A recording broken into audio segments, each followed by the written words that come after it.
o ekoji otoga yo sabe dion ina wa palais des congrès anga sa fide mi ko dokoyi o jolole o yesu tere e la fole yo ina je fiforiji ina yi nous sommes là ko asia bele to ton naja lo to me o menele bi yo ina wuru ka e pache se du basa mi to e do mo se o yo ko mu e point do palais des congrès anga sa fi Pascaline Cora.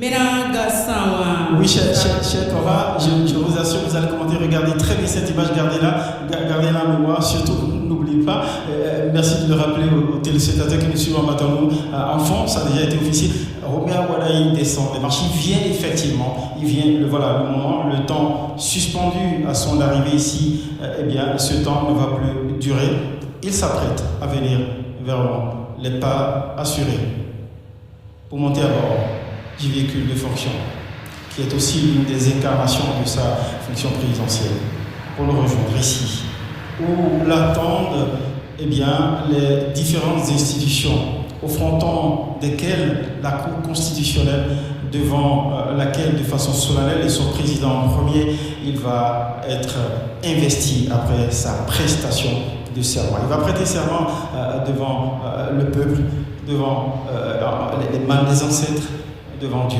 mais aussi jurer sur la Constitution de la respecter, d'en garantir le respect, mais également respecter l'état de droit et être garant de l'état de droit. En tout cas, bref, s'engager à servir fidèlement ce pays, à défaut de quoi, il peut être tenu pour parjure. Donc il s'apprête à nous rejoindre. Et on sent aussi qu'il y a comme un calme religieux ici au Palais des Congrès où de temps, effectivement, les dernières secondes semblent suspendues. Alors, le moment est majestueux, il est solennel. On sent quasiment pas une mouche volée dans les rangs des milliers d'invités.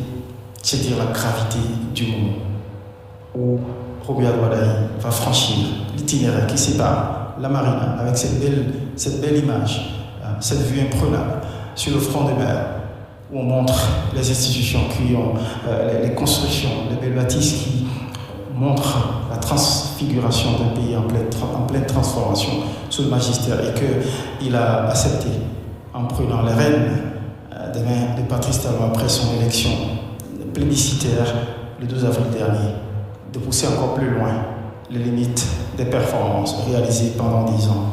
Magnifique vue, justement, qui présage, puisque son prédécesseur, son mentor, au terme du 1er août, de la cérémonie du 1er août dernier, nous a promis et rassuré que le meilleur reste à venir. Le meilleur reste à venir. Il a eu le doigté de choisir Roméa Wadaï, dont on redoutait qu'il ne soit pas assez connu, mais il a vite incarné pendant la campagne électorale la posture, le costume d'homme d'État.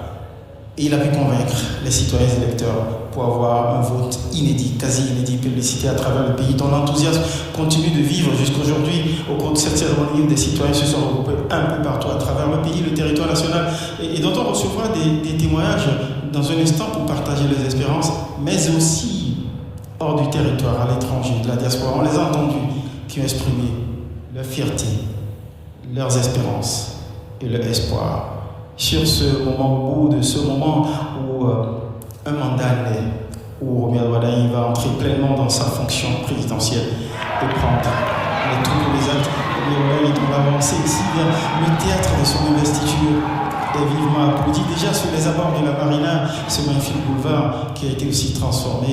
On vient d'avoir quelques brefs échos des hurrahs et des vivas des citoyens totalement enthousiastes. Je vous laisse vivre sur le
professionnels qui sont mobilisés aux abords de la marina, cette belle avenue flamboyante qui se dresse de part en part de l'aéroport, au cœur de la ville, et bien transformé aussi à l'image d'un pays en pleine transfiguration, belle action citoyenne que celle reçue par le président Romuald Wardani pendant qu'il s'avance vers le théâtre de son investiture ici au palais. Il y a un détail sur lequel, le détail cérémoniel de la passation de charge entre, je retrouve mes deux premiers panélistes, l'ambassadeur Al-Bangla, Euseb, et puis le spécialiste de la géopolitique, Rompret. Il y a un détail sur lequel je souhaite votre commentaire.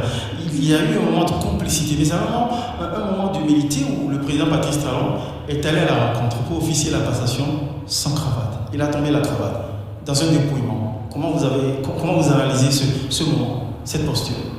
Régis.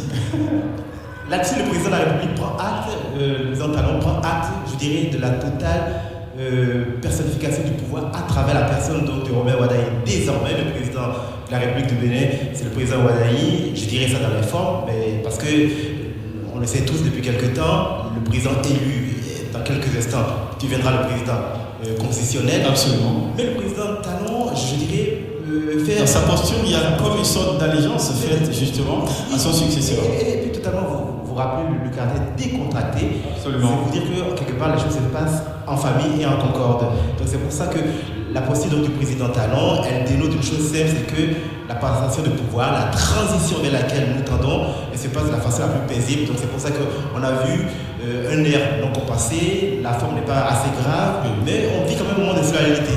Et là-dessus, ce qui est important de remarquer, c'est que c'est aussi un signal qui est envoyé à l'ensemble des Béninois, de l'intérieur comme de l'extérieur. La transition politique au Bénin, elle se passera toujours de façon à la fois harmonieuse et en plus concorde. Moi, je suis assez touché par cette forme, mais comme on dit généralement en communication, la forme renseigne sur le fond. Là, vous qui êtes diplomate, justement, un métier où on est chatouillé sur les détails, justement la bonne mise. Comment vous trouvez cette posture dépouillée de Patrice Talon au moment de la passation de charge avec son successeur? Le président Talon l'avait déjà annoncé qu'il va devenir citoyen. Et c'est cela, la posture qu'il a présentée en venant accueillir le président entrant au palais présidentiel. Et au-delà de ça, il faut reconnaître que le tête-à-tête, la rencontre, la passation de témoins à la marina est une reconnaissance, je l'avais dit. C'est une reconnaissance de la pleine légitimité du président entrant, de la part du président sortant. Et c'est cela qu'il a prouvé. La dernière chose, il a montré que, oui, aujourd'hui, le titulaire du pouvoir d'État change, mais l'État demeure. C'est une posture d'expression de la continuité de l'État. Ce que vous avez vu là. Merci. Et ça, c'est le président Talon. Merci pour ces analyses, ce décryptage. On va passer la main tout de suite au directeur du protocole d'État qui prend les commandes justement de l'orchestration de l'office cérémonial ici sur le théâtre du Palais des Congrès.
monsieur le Président.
Je vous prie de vous asseoir.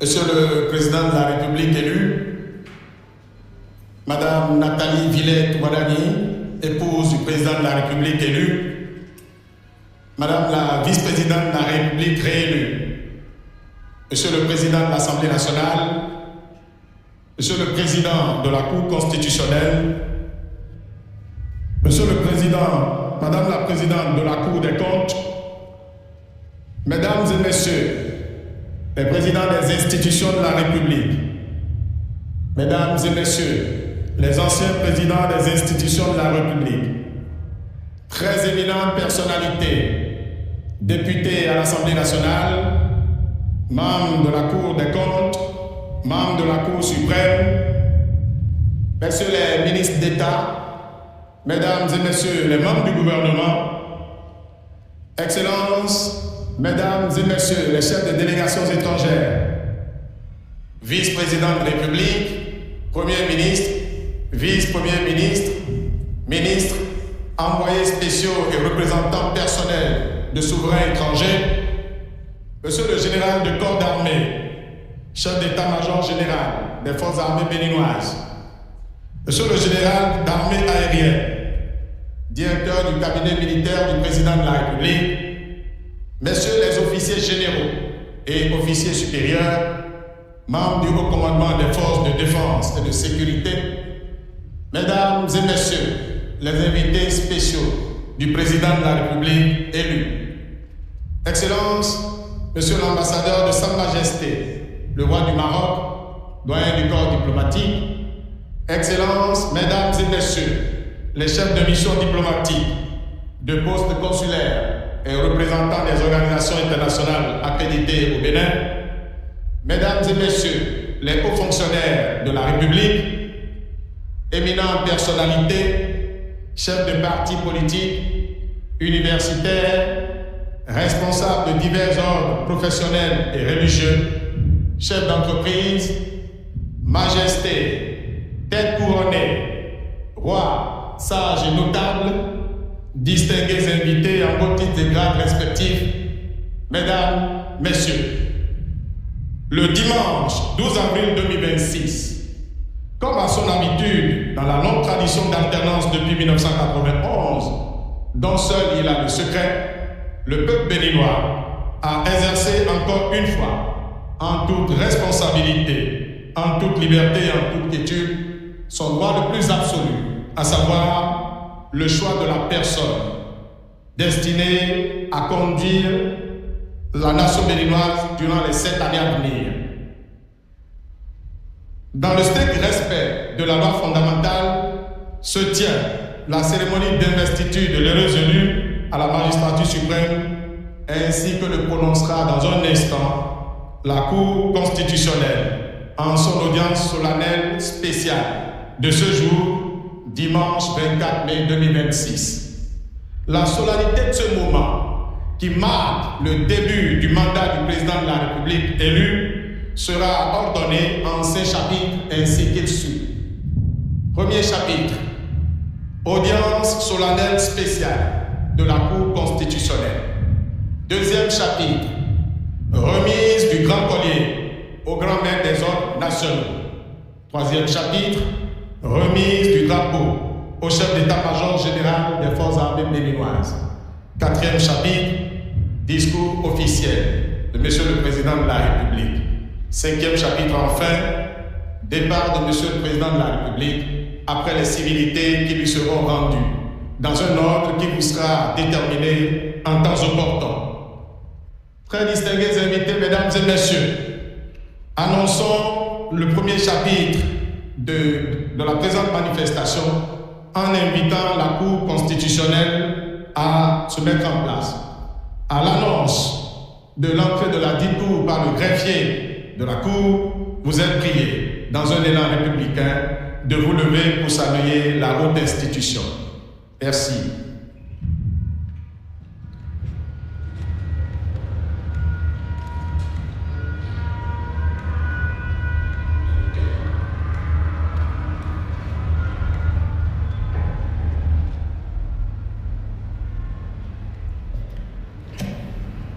La Cour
L'audience solennelle de prestation de serment du président de la République élu est ouverte.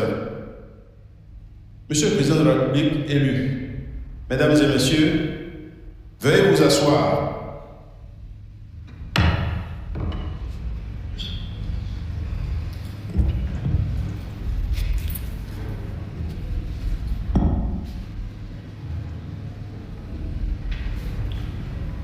Monsieur le greffier en chef, donnez lecture de la décision de proclamation des résultats définitifs de l'élection du duo président de la République et vice-président de la République. Décision EP 26-002 du 23 avril 2026 portant proclamation des résultats définitifs de l'élection présidentielle du 12 avril 2026. La Cour constitutionnelle, vu la loi 90-32 du 11 décembre 1990 portant Constitution de la République du Bénin, telle que modifiée par les lois 2019-40 du 7 novembre 2019 et 2025-20 du 17 décembre 2025, vu la loi 2022-09 du 27 juin 2022 portant loi organique sur la Cour constitutionnelle telle que modifiée par la loi 2025-18 du 25 juillet 2025, vu la loi 2019-43 du 15 novembre 2019 portant code électoral tel que modifié par la loi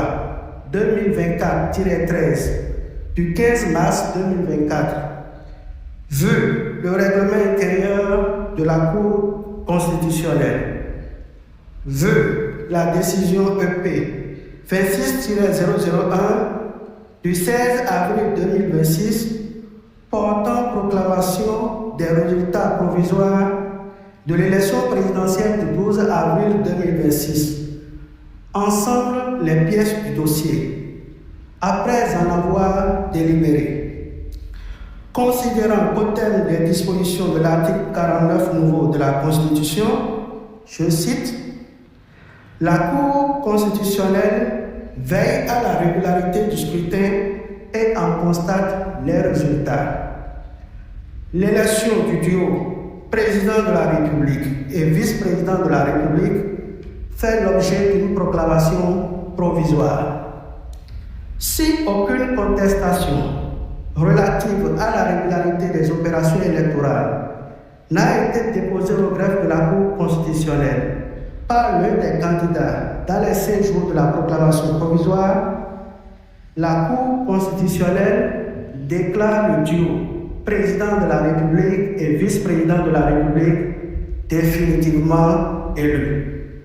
En cas de contestation, la Cour constitutionnelle est tenue de statuer dans les 10 jours de la proclamation provisoire. Sa décision emporte proclamation définitive ou annulation de l'élection. Si aucune contestation n'a été soulevée dans le délai de 5 jours, et si la Cour constitutionnelle estime que l'élection était entachée d'aucune irrégularité de nature à en entraîner l'annulation, elle proclame l'élection du duo président de la République et vice-président de la République. En cas d'annulation, il est procédé à un nouveau tour de scrutin dans les 14 jours de la décision. Fin de citation. Considérant qu'en application de cette disposition, la Cour a proclamé par décision EP 26-001 du 16 avril 2026 les résultats provisoires de l'élection présidentielle du 12 avril 2026 et a déclaré ouvert, à compter de la notification de la dite décision, le délai de 7 jours dont disposent les candidats pour contester la régularité des opérations électorales.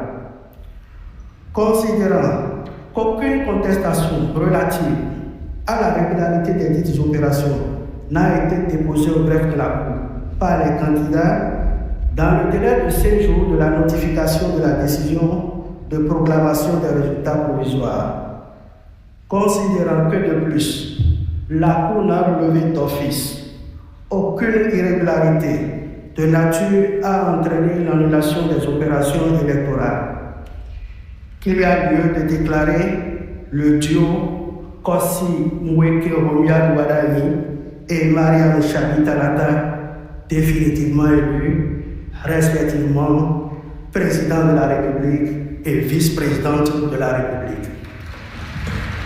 En conséquence, article 1er proclame définitivement élu M. Kossi Mweke Romia Douadaï, président de la République, Madame Mariam Chabi Talata, vice-présidente de la République. Article 2 dit que le président de la République élu entre en fonction le dimanche 24 mai 2026 à 0h. Article 3 dit qu'avant son entrée en fonction, M. Kossi Mweke Romia Douadaï, président de la République élu, prête le serment prévu à l'article 53 de la Constitution. La présente proclamation des résultats définitifs sera notifiée à M. Kossi Mweke Romia Douadaï, à Mme Mariam Chabi Talata, au président de la Commission électorale nationale autonome, au président de l'Assemblée nationale, au président de la République et publié au journal officiel. On siégé et signé à Cotonou le 23 avril 2026. Messieurs, Kossi Dorothée Sosa, président. Nicolas Luc Apoya Asoba, vice-président. Mathieu Peblodo Adjovi, membre. Vincent Kodjo Akako, membre. Michel Adaka, membre. Mesdames Aléa Koudabako, membre. Dandy Nyamon, membre.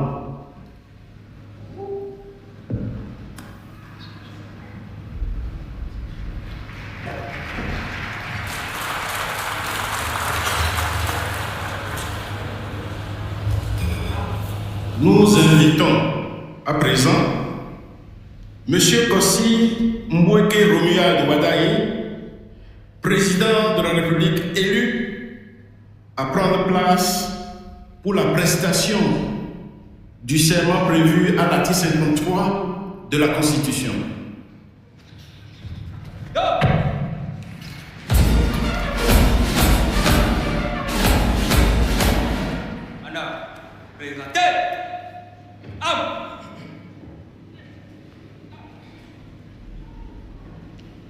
Veuillez bien lever la main droite et prononcer le texte du serment.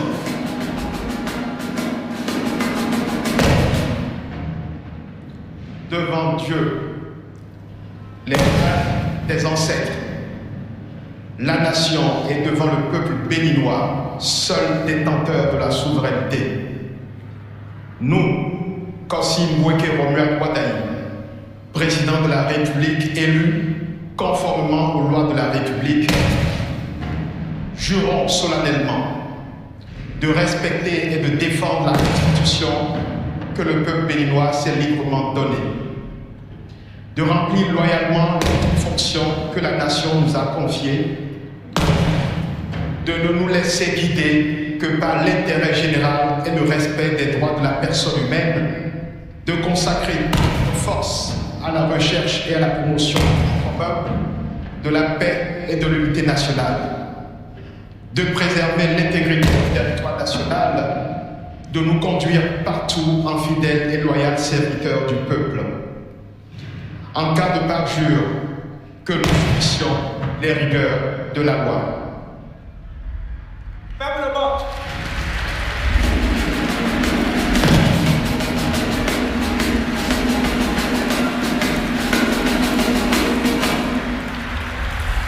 Monsieur le Président de la République,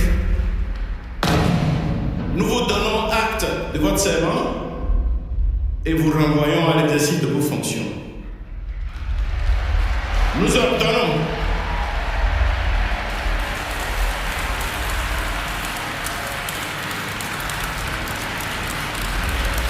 ordonnons au greffier en chef de dresser procès verbal de la présente prestation de serment, dont copie sera notifiée au président de la République, publiée au journal officiel de la République du Bénin et partout où besoin sera.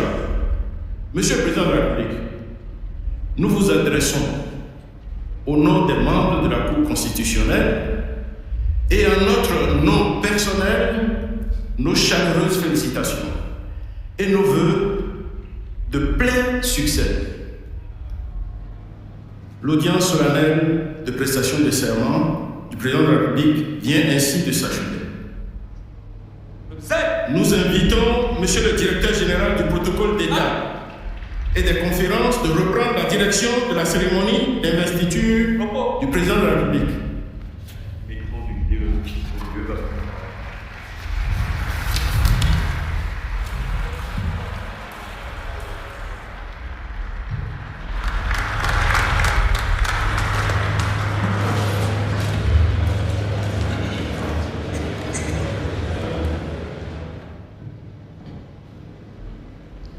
Très distingués invités, mesdames et messieurs, le deuxième chapitre de la présente cérémonie d'investiture du président de la République fait apparaître la remise du grand collier à monsieur le président de la République par la grande chancelière des ordres nationaux que je voudrais prier d'exécuter le rituel irrelatif. Par la même occasion, nous voudrions respectueusement inviter monsieur le président de la République à se mettre en place. Merci.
Monsieur le Président de la République, nous vous reconnaissons, grand aide des ordres nationaux du Bénin.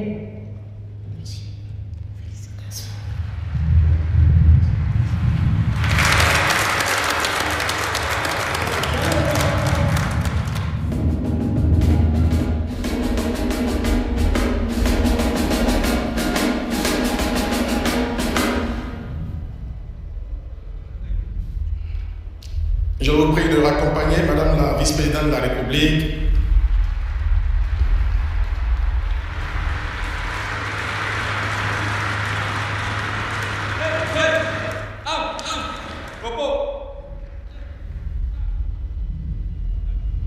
Distingués invités, mesdames et messieurs, président de la République, chef de l'État, chef du gouvernement, chef suprême des armées, Monsieur Romuald Boisdani remettra au chef d'état-major général le drapeau de commandement, symbole d'unité nationale. Pour ce faire, nous voudrions inviter Monsieur le chef d'état-major général des forces armées béninoises et prier respectueusement à nouveau Monsieur le président de la République à se mettre en place à cet effet. Merci.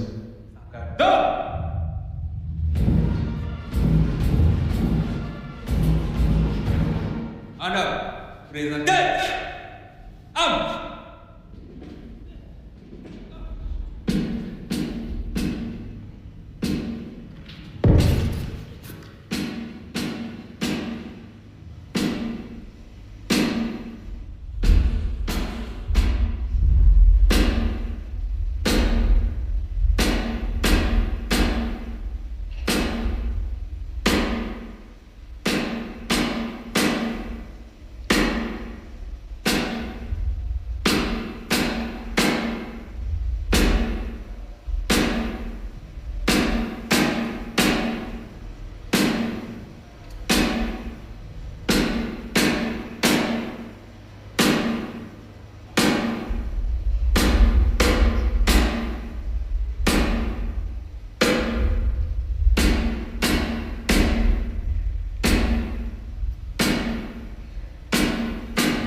général de corps d'armée, Fructueux Candide Aholéon Bagidi, chef d'état-major général des forces armées béninoises.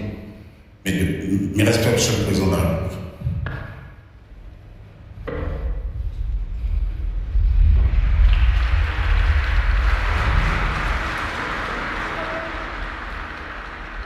Rapport dans la carte.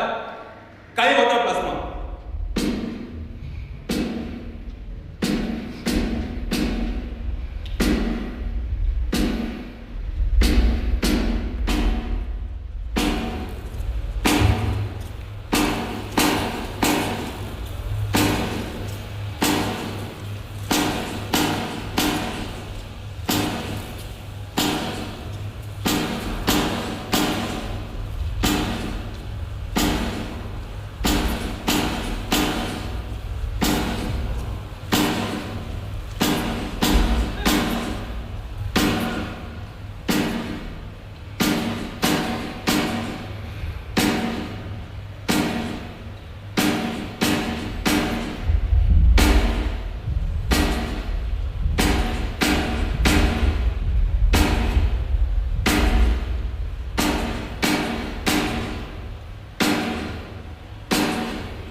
Monsieur le Président de la République, je vous présente le drapeau national en votre qualité de chef suprême des armées.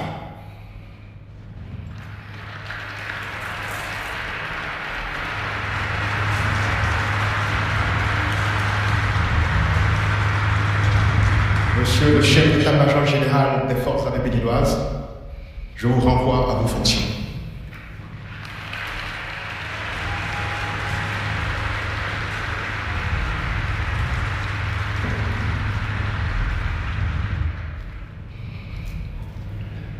Fermez le banc.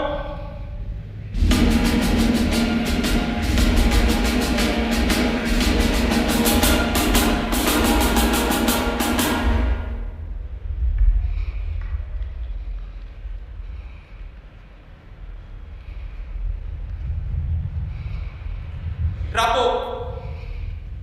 Regagnez votre garde.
Très distinguées personnalités, mesdames et messieurs, au 4e chapitre de la présente manifestation est prévue la prise de parole de Monsieur le Président de la République. Pour la première fois, sous une haute nouvelle, je voudrais avoir ce privilège particulier d'inviter très respectueusement Monsieur Kossi Mbweke Romuald Wadani, Président de la République, chef de l'État et chef du gouvernement, à prendre la parole pour son adresse à l'ensemble du peuple béninois. Merci.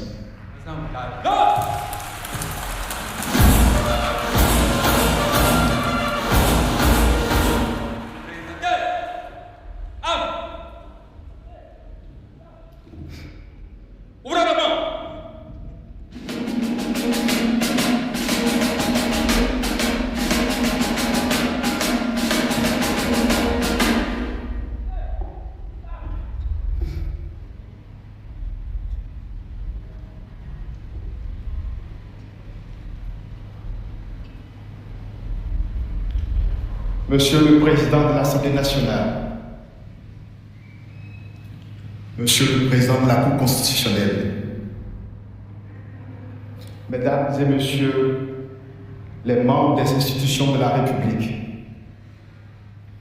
Mesdames et Messieurs les représentants du gouvernement étranger, Mesdames et Messieurs les membres du corps diplomatique et les représentants des organisations internationales,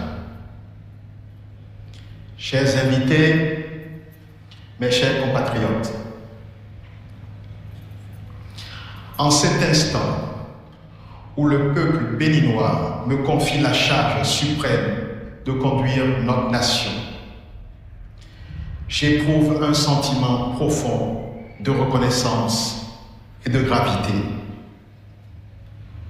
Je mesure l'honneur qu'il m'a fait le 12 avril dernier en sortant massivement accomplir son devoir citoyen.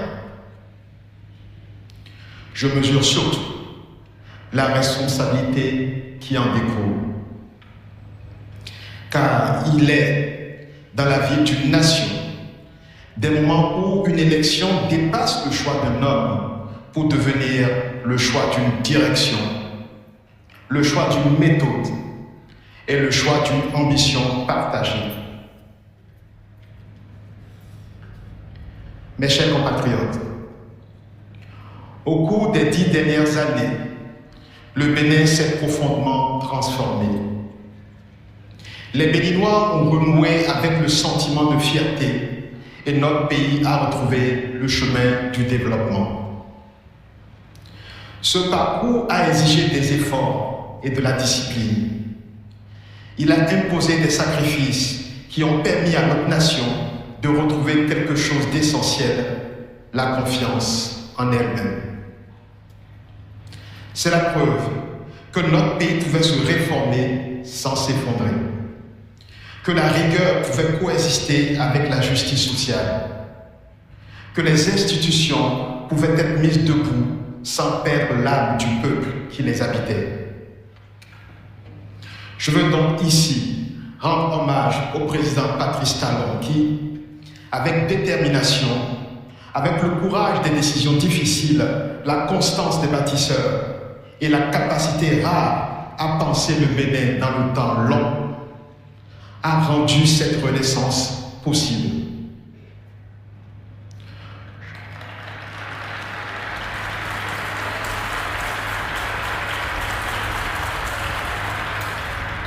Je voudrais aussi rendre hommage à nos pères fondateurs, en particulier aux autres présidents qui se sont succédés à la tête du Bénin depuis l'avènement du renouveau démocratique en 1990. Je veux citer les présidents Nicéphore Dieudonné Soglo, Mathieu Kérékou et Boni Yaye.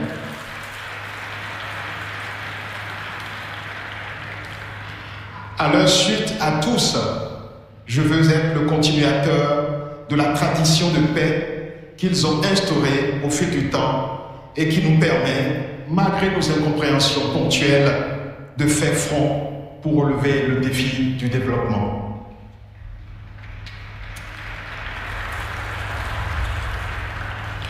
Mes chers compatriotes, après le travail de révélation et de transformation engagé, notre devoir est désormais clair. Faire en sorte que la force retrouvée par notre État se traduise plus profondément dans la vie quotidienne de chaque famille béninoise.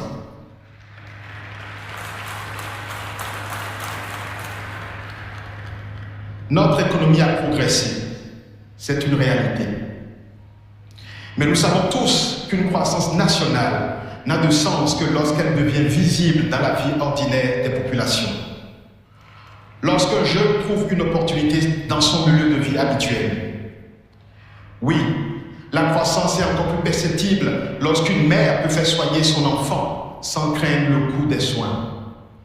Lorsqu'un agriculteur peut vendre sa production parce que la route est praticable. Lorsqu'une famille peut accéder à l'eau potable, à l'électricité, à un logement décent.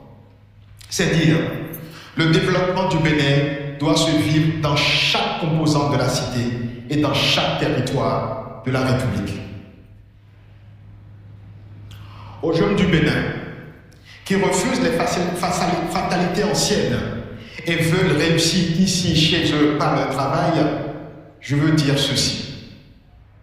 Le Bénin croit en vous et il vous donnera les chances de réussir.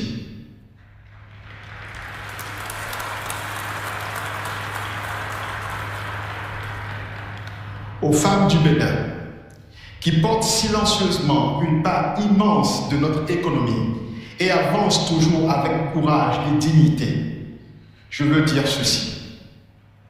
Votre accès au financement, à la propriété, à la protection sociale et aux responsabilités seront renforcés.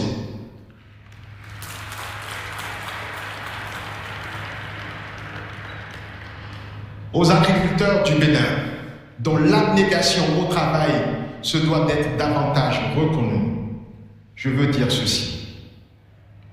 Vous aurez un meilleur accès à la mécanisation, aux semences adaptées, aux financements pertinents et aux équipements de transformation de vos produits.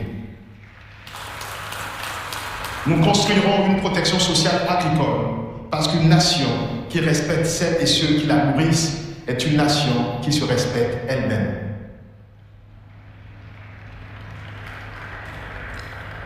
À notre diaspora, à ces femmes et ces hommes qui vivent loin de leur terre natale, mais dont le cœur demeure attaché au Bénin, je veux dire ceci.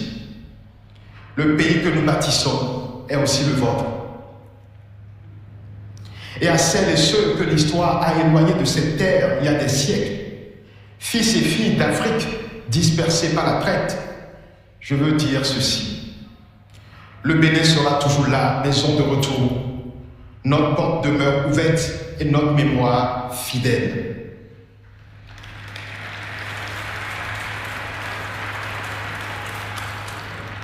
Mes chers compatriotes, en prêtant serment devant la nation, je prends aussi un engagement clair, celui d'être le garant de nos institutions, de l'état de droit et des libertés fondamentales. Car la force d'une démocratie se mesure à la confiance que ces institutions inspirent aux citoyens, à la justice de la République qui leur garantit l'équité de ses règles et la protection effective de ses droits. Cela sera d'autant plus important que notre région vit une période de tension grave avec le terrorisme qui progresse. Mais je peux vous rassurer, le Bénin ne cédera ni à la peur ni au relâchement.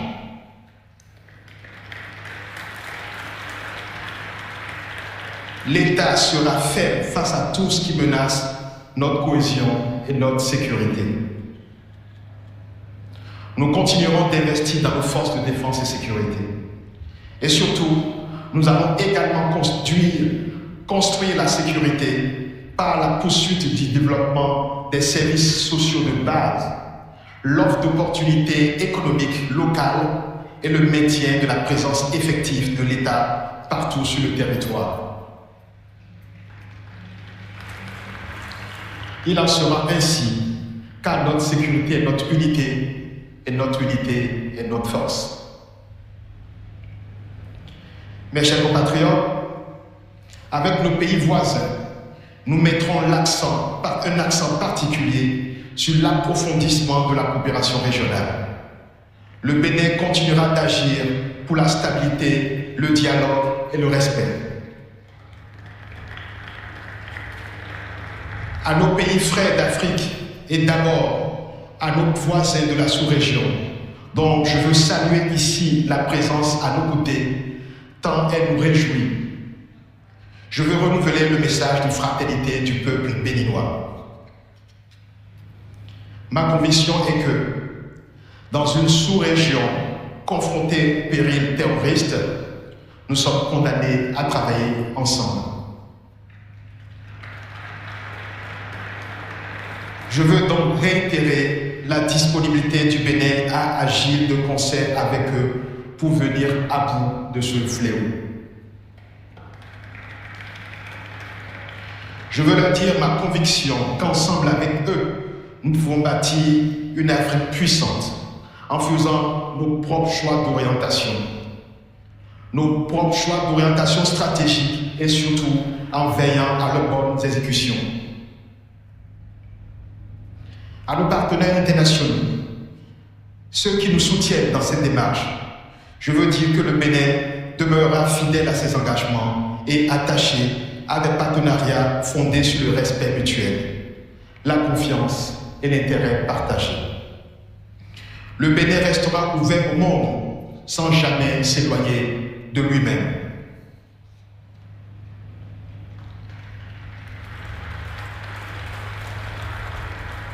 Mes chers compatriotes, la tâche qui s'annonce et qui nous incombe collectivement est grande. Je n'ai cependant pas de doute quant à notre capacité à relever le défi. Je suis persuadé que, comme nous l'avons fait ces dernières années, pour hisser le Bénin au niveau où il se trouve actuellement, nous saurons encore nous mobiliser et nul ne sera de trop sur ce chantier pour prolonger notre belle épopée.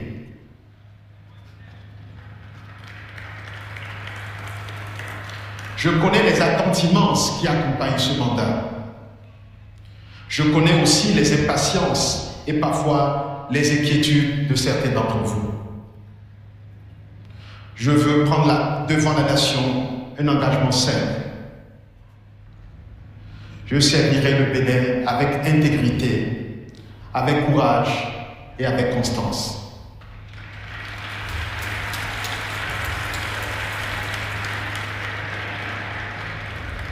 Je servirai avec la conscience permanente que le pouvoir n'est jamais un privilège personnel.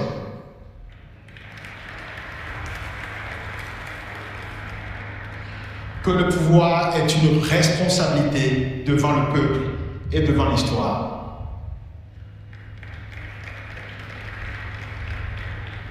En ce jour, je formule un vœu pour notre nation.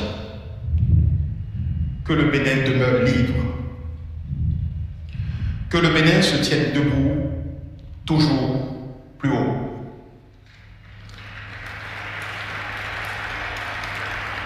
Et qu'ensemble, nous allions plus loin. Vive la République, vive le Bénin, je vous remercie.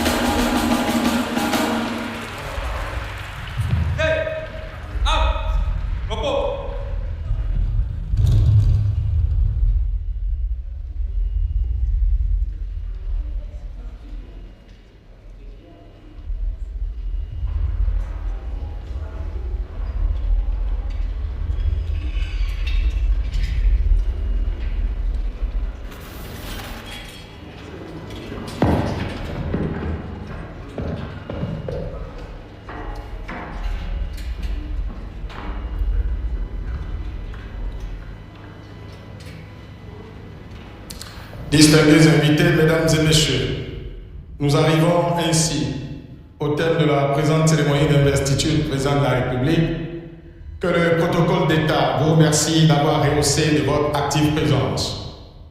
Dans un instant, le président de la République et la première dame seront invités à se retirer. Mais avant, il me plaît de porter à votre bienveillante attention que le cérémonial de retrait de Monsieur le Président de la République et de la Première Dame sera organisé ainsi qu'il suit. Au chapitre d'incivilité, le Président de la République et son épouse recevront les félicitations des personnalités ci-après. Madame la vice-présidente de la République, Mesdames et Messieurs les conseillers de la Cour constitutionnelle, avec à leur tête le professeur Kossi Dorothée Sousa, président de la DITO, Monsieur le Président de l'Assemblée nationale, Monsieur le Président de la Cour suprême, Madame la Présidente de la Cour des comptes, Monsieur le Président du Conseil économique et social, Monsieur le Président de la Haute Autorité de l'audiovisuel et de la communication, Monsieur le Président de la Commission électorale nationale autonome, le médiateur de la République, le doyen du corps diplomatique au nom de l'ensemble du corps diplomatique, le chef d'état-major général des forces armées béninoises et bien évidemment les chefs de délégations étrangères venus témoigner leur amitié et leur soutien au président de la République et au peuple béninois. Le protocole d'État voudrait d'ores et déjà implorer votre indulgence et compte sur votre compréhension accoutumée.